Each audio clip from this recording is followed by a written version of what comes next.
GLP-1s and how to optimize your results while taking one. Because a lot of people are getting on them, but they're not doing the lifestyle and nutrition aspects to really help maximize your outcome with it and support the long-term results for once we get off of it. So first, what is it? It's a glucagon-like peptide 1 agonist, which mimics the GLP-1 hormone that is naturally released in the GI tract, and that is in response to our eating. So taking a GLP-1 helps with improving appetite, fullness, regulating blood sugar, promotes weight loss, for a couple different things. But really what we want to know is how can we take it, use it as a tool to get to our goals of decreasing body fat, improving our lab work, our biometrics, our metabolic health, and increasing our muscle mass. So I listed 6 main topics that we're going to talk about tonight. The first one is prioritizing protein. So why do we want to prioritize protein with GLP-1? It helps with the fat loss. It helps keep us full. So protein's hard to digest, so it helps keep us full for longer. It helps increase our muscle mass. So while we're working out, doing all these things, it's helping hold on to that muscle mass so that we can lose that body fat. It helps with our immune function. It helps with hormone regulation and so much more. Amount of protein is individualized per person based on your activity level, but a good range is about 20 to 40 grams per 40 grams per meal. So that's kind of like where I like to recommend. It gives you a couple snacks if you want to, but we can go to just 3 meals depending on how we're doing, because part of the problem when we're on the GLP-1s is our appetite is low. So it's like, oh, I got to eat 6 meals, or that's so much protein. How do I get that in? So giving ourselves a range and trying to maximize our protein intake in the meals that we're consuming is really important. And if we're focusing on that, plus step 2, you're going to be full.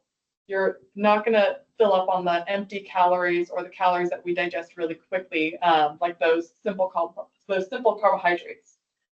So different ways to get in 30 grams of protein. I like this handout. I don't know if we can see, but this is a cheat sheet. We can send this to you guys later if you would like, but it's a cheat sheet on how to get 30 grams of protein per serving. So like 1 cup of tempeh, 5 eggs, 2 cups of black beans, Greek yogurt, 10 large shrimp. Now, some of these come with other aspects, so it is important to make sure we're not overdoing it. Like black beans have carbohydrates with them, but they also have fiber. So looking at this as a whole can be really important, or just trying to maximize how we're consuming. The main things with protein is we want to try to stay with the leaner proteins. You don't want to go for the fattier proteins as a majority. We want to try to stay leaner. Protein powders are still fine to use too, if that helps you optimize your nutrition. Sometimes when we're on these GLP-1s, we get full quick, so drinking calories can help. So starting with like a ready-to-drink protein shake in the morning if we are really busy can help. Miss Tanya asked, is whey protein better than non-milk-based proteins? It just depends. So there's different levels of protein. First thing is what you tolerate. Second is kind of what other ingredients, how they're making it. Whey protein is really closely related to our biochemical makeup, but pea protein is also super great. If you can't tolerate whey and you want to go vegetarian. Egg white protein, collagen is not great for, collagen is great for getting protein in. It's not necessarily the best for muscle growth. So there's different pros and cons to each type of protein. With whey, you want to look at maybe an isolate.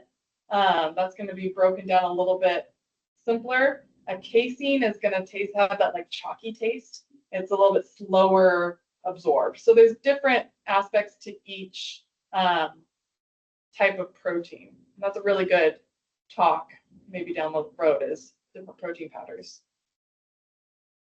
Okay, so protein. The next step we want to do is optimize fiber. I love fiber. I love talking about it. I love trying to figure out ways to incorporate it in every meal. No one is getting near enough. The range that we want to shoot for is 25 to 35 grams per day. And I always like to put a plus on because that is a lower end. We want to at least for women get 25, at least for men get 35 grams. I usually tell everyone to shoot for 30. If we're starting and we have not been eating fiber, tiptoe up.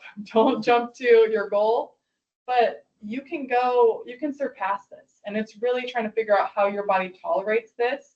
But at minimum, I would say 30 grams of fiber per day. And we want to get it from multiple different sources. So what does fiber do? Like protein, it keeps us full. Hard to digest, hard to break down.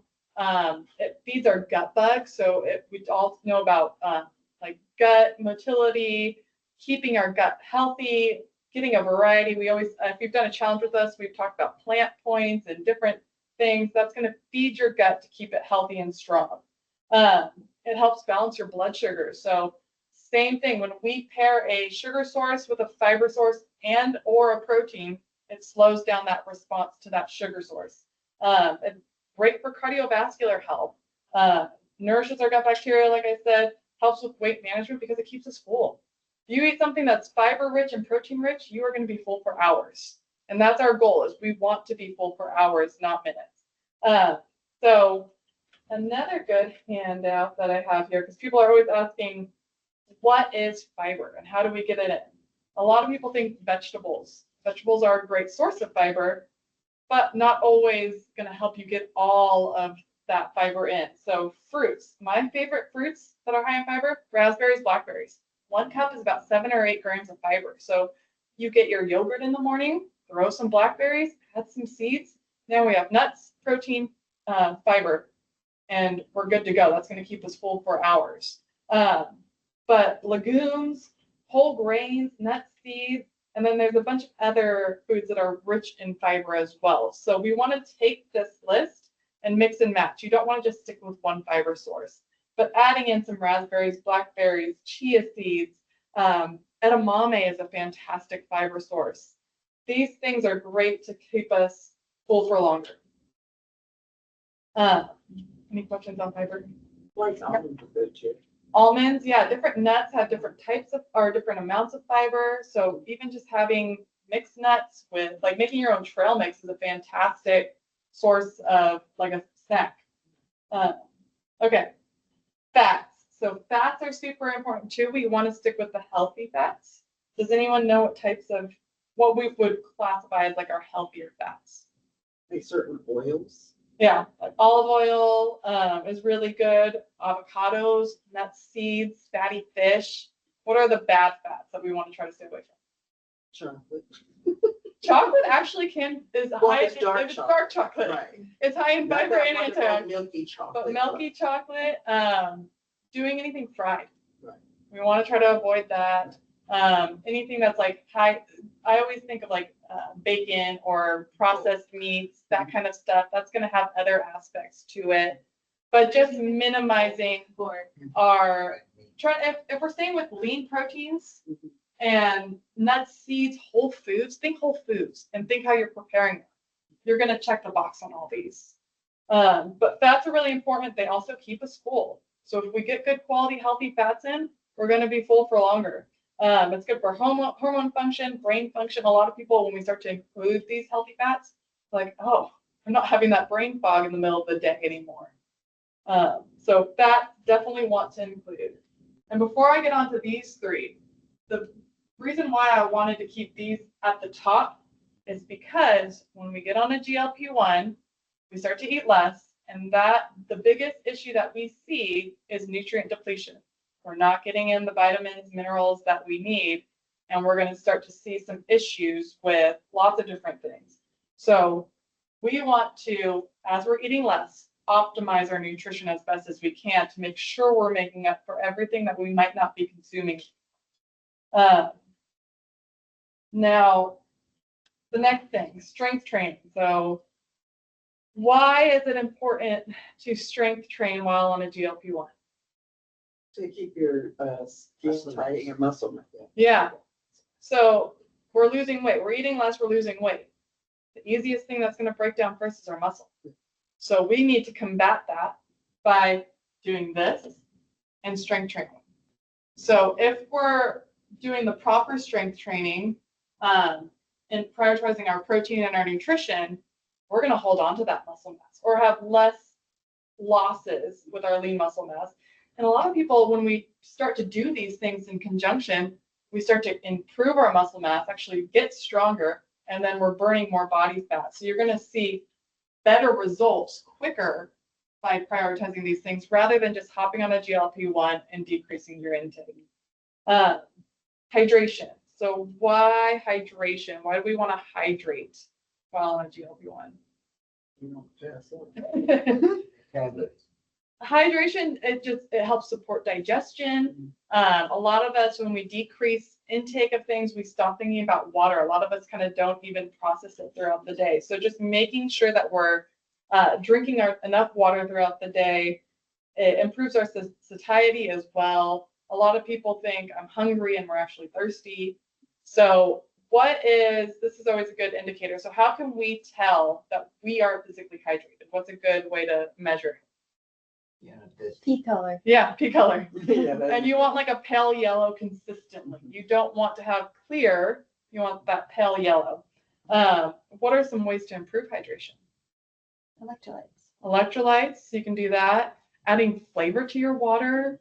Coconut water is fantastic, but I like finding the right water bottle is something that I found is huge for me.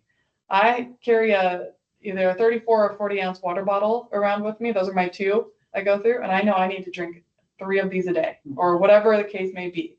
So that way I can get through it and I know I'm hydrated, because when I'm not hydrated at the end of the night, I don't feel good. Yeah. And then it kind of lags into everything. So making sure you don't want to drink all of your water at once, but wake up, have 2 glasses of water, kind of space it out throughout the day. But if you have something, I notice when I drink through a straw, I drink way more than an open cup. So finding what works for you can really help.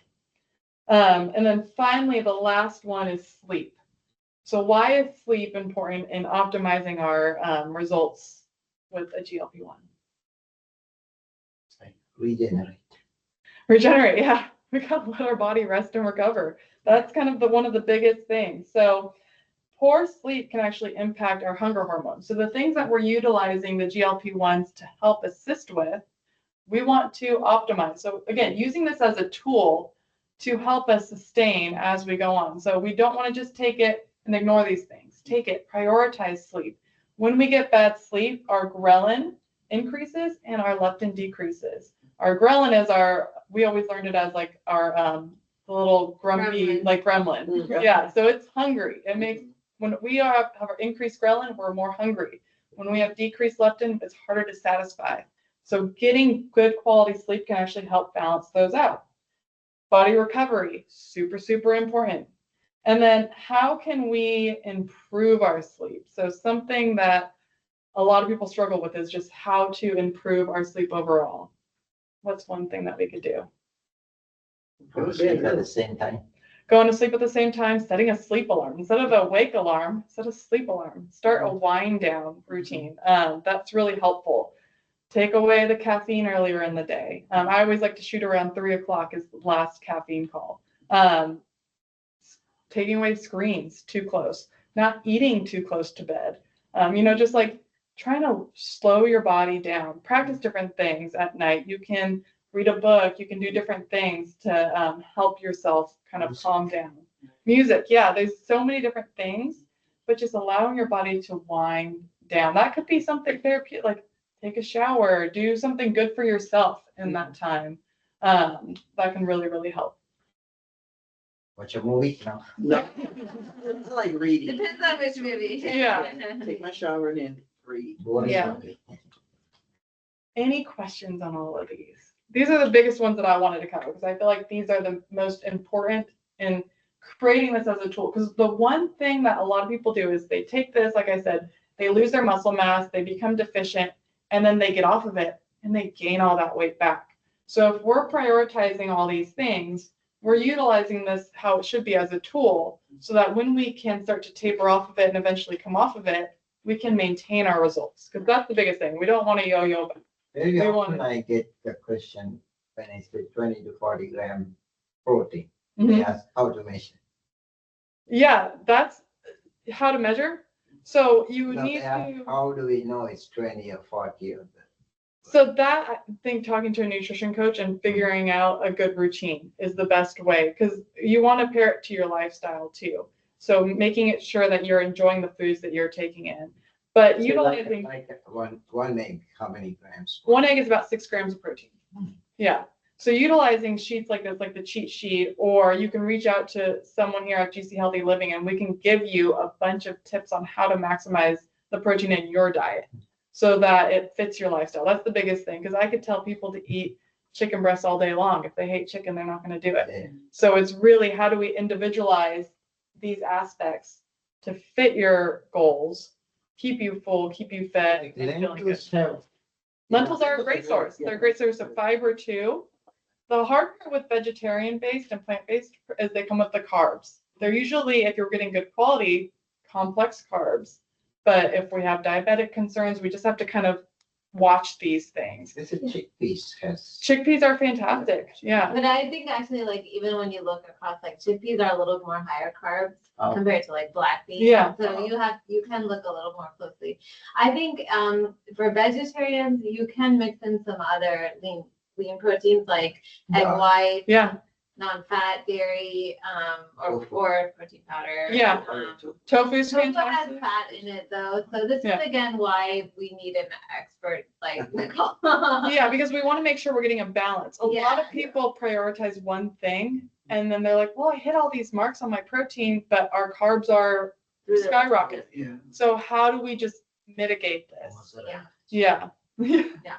And all these foods can be included. So it's just how do we include them in the right amount too? Because we don't want bread and to. rice and eat it. I've heard people say like if your protein is okay, you don't have to worry too much about the balance between carbs and fat. What do you think about that? No. I think we need to make sure we're hitting a minimum with our protein. And then I think there's some fluctuations that you can do. You don't need to be so hard set in these, but if we're not And I eating mean, enough if you are- carbs, that if you can cause avoid issues. Same thing with like not fat. Plant-based protein like chickpeas and dal and things, then I completely avoid the rice and bread. Yeah, if you can incorporate those and those are your staples. Say that's too much carbs, so I have the carbs and protein balanced Yeah, and then leave the real carbs away. yeah. So if we're focusing on the protein rich carbs, that really helps. We just have to make sure, again, we're doing it for whatever our goals are. Yeah. So getting in, I mean, I'm working with an Especially athlete, evening. it's very meals, different. You should completely avoid few carbs.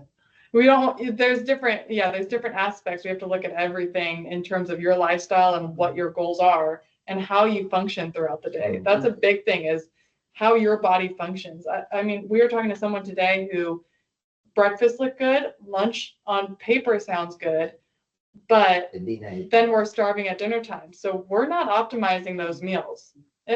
Breakfast might have kept us full until lunch, depending on the time, but then lunch, maybe we're not balanced. And that could be a lack of fat. It could be a lack of carbs. It could be a lack of protein. Or maybe a lack of a snack, how we're incorporating these. I always shoot for a meal should keep us satisfied for about 3 to 4 hours. If it's not keeping us, if we're hungry after an hour, after 2 hours, we need to look back. What did I miss? Did I miss a fiber? Did I miss a protein? Did I not eat carbs? Because carbs are important. Did I miss a fat? All these things, how we construct it is really important. And the hard part about this is it's personal. So we have to take you and your lifestyle, your activity factors, your stress, your sleep, all these things, and marry it into a plan that's going to work for you and your family. Yeah, if I don't get enough fiber, it messes up my gut. Yeah. Yeah, you will know. Once you start to get enough fiber consistently, you Yeah. will know quickly when you Yes. have a low fiber day. Yes. So is it okay to like take those Metamucil and Fiber One and all those? I think those can be used as tools. I would not rely on them. There are different types of fiber. That's really important too. But if we can get our fiber in through our food, we're just going to feel better. It's going to feed our gut so much better. So I always try to prioritize. Like firing. Like my favorite source of fiber that's easy is chia seeds. You can throw them in so many different things. I put them in everything. So I like can mine in throw- the yogurt. It's Yeah. really good. yeah, you can throw them in yogurt. You can bake them into pancakes. You can, Yeah. there's oatmeal, fantastic. There's so many different ways. Adding pumpkin seeds are fantastic with fiber. So there's so many You put it different in a little, salad. yeah. Chia Have seeds, hearts. great. Otherwise they just- Yeah, they don't have any really taste to it. Yeah. You know. No, chia seed, they say can sometimes clog you and constipate if you don't. If you take too many, Right. I wouldn't do, like, you don't want to get all of your fiber in through chia, Yeah. but Right. putting it in, but that's a big thing. If you're not hydrated with fiber, Yeah, you're going to get constipated. Yeah. And that's going to, you need to make sure that we're staying hydrated. So a lot of people are like, oh, I started eating fiber and I'm not feeling good. and But also we're if not you are hydrated. constipated, you shouldn't take more fiber, it makes more It constipation. depends. Well, yeah, for It me. depends on what type of constipation we're dealing with, all of that different things, because a lot of people, like I get in the hospital a lot. I have diverticulitis. I can't take fiber. Yeah. When we're not inflamed, we want fiber. You want to push it through. When we're inflamed, yes, we tiptoe down. So there's different ways and different causes as to why we would decrease our fiber intake.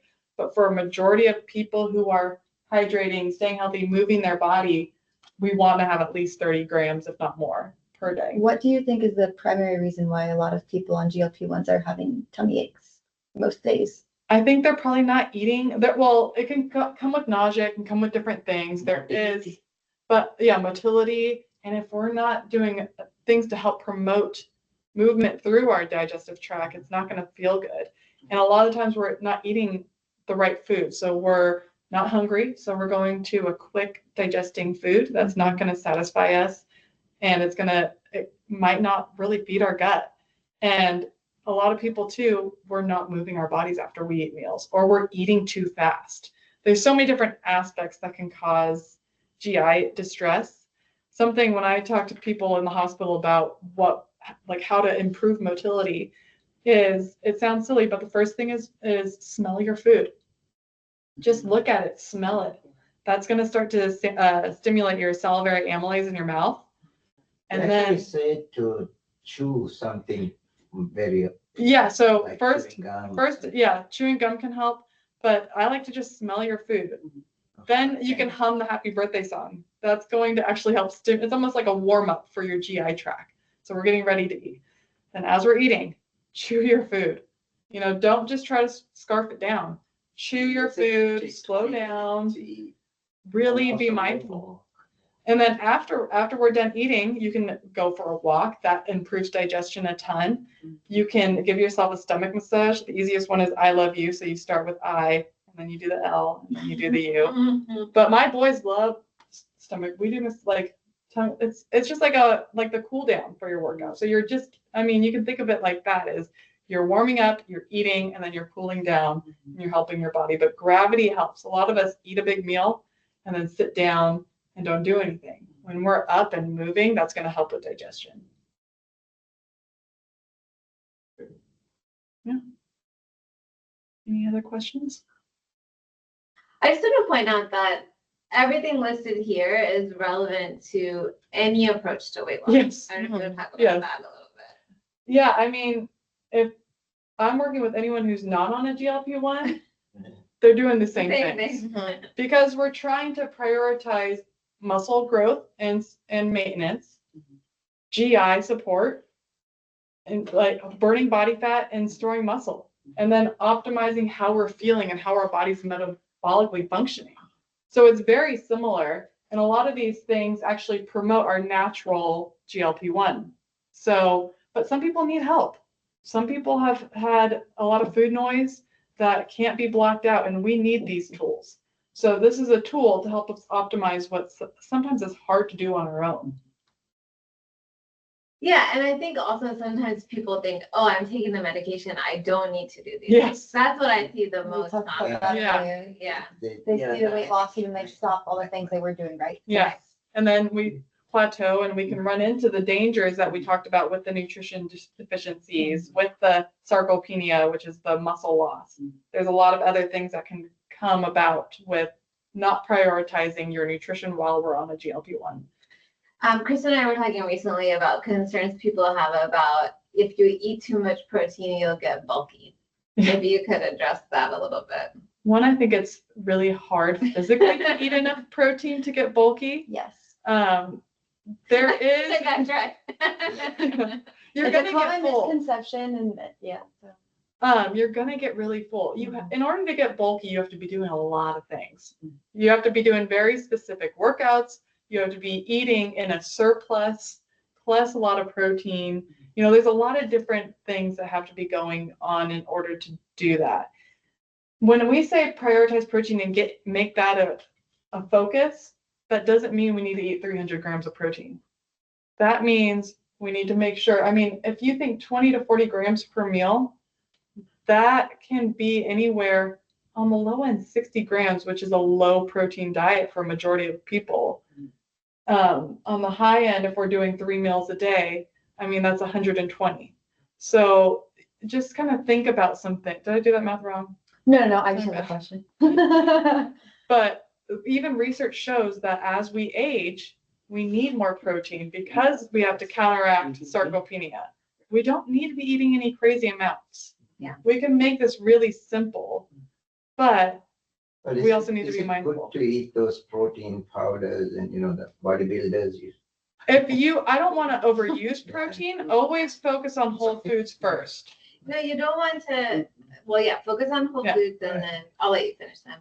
And then add in protein powder if it benefits you, if you like it. Right. I rarely take a protein powder. Yeah. It doesn't fit in my diet. I don't enjoy them, but they can be a super useful tool. My husband uses them all the time. I'll bake with them. I'll do other things to help maximize, but I don't regularly just take a protein shake. But for some people, waking up, having a protein shake on like grabbing a fruit and going out the door works for them. So it's really fixing your lifestyle. Even when I was like a collegiate athlete, I rarely did protein powders. Only after like my intense workouts, I would do it because I optimized my nutrition through food, and I was able to get in what I needed through that. That can differ from person to person. One Yeah, of the you other- also have to be careful always of total calories. Yeah. Right. And I see a lot of people are already getting adequate calories, and they're adding a protein powder, so then it becomes excess Yeah. calories. Yeah, like you don't have to take a protein powder to gain muscle. The other question I get is the creatine. I think creatine's fantastic. I do. I think there's so I much think it's a more research. supplement that Right. Yeah. beneficial. There's research Those with, I think we could. yeah, Doesn't Yeah. Yes. overload your Yeah. kidneys? Is it Well, I think the abnormal blood markers that you sometimes see are false positive because there is more creatine, and so what we measure as a surrogate to kidney function, the creatinine looks high, but actually the kidney function is normal. But no, I don't think unless you're taking more than like 5 a day, 5 grams 5 to 10 grams. Yeah. Like the new You're not really gonna maintenance dose. overload your kidneys. But I think it's clear that there's a lot of good benefits for all organs. Even just cognitive Cognitive. support can be really, really beneficial. Yeah. As long as you're staying as hydrated as you need to be. Yeah, you want to stay hydrated. You want to make sure you're prioritizing these things. We don't want to rely on, same thing, we're not relying on this. We're using it as a tool. Creatine, we're using as a tool. Protein powder is using as a tool to help with us. Same thing with supplements. Supplements in general, they should, what the word is, supplement your diet. So if you cannot get it through your diet and we're deficient in it or whatever the case may be, that's when we don't need to be jumping to supplements and spending hundreds of dollars on things when a lot of times we don't need it. There's times when we do, but minimizing, just going to the basics is going to help majority of the people.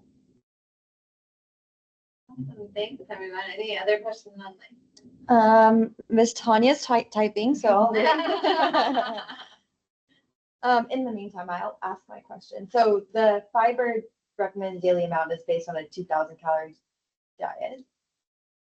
That is a good question. I don't actually know that answer. I've always just heard a minimum of, I like all the gut dietitians that I am, are my colleagues, it's a minimum of 30 grams. And then you want, yeah, fiber is you're Well, gonna yeah, hold I your, asked, and this is like very Depends on specific the to my sauce. body because when I was in my caloric deficit, but still eating the same amount of fiber that I would now, it was causing like insane bloating. It can't because, and especially the types of fiber and how because it's stimulate, like if you eat a lot of fermented foods, which is good for your gut, you can get a lot of bloating. Yeah. The types of fiber can really impact how we're digesting, and some people don't tolerate all fibers. Yeah. So that's really important too. If I combine avocado and broccoli, it's like Well, and broccoli is in a the same broccoli is a in the gas same meal, producing, done. Yeah, like a lot of broccoli. people with the, I don't know how you pronounce it fully, but I call them cruciferous Yeah. vegetables.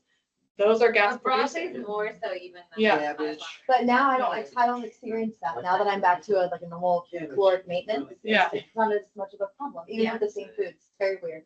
Is that the old one? Why is whey protein better than non? Oh we already yeah, talked I guess she about it. stopped typing.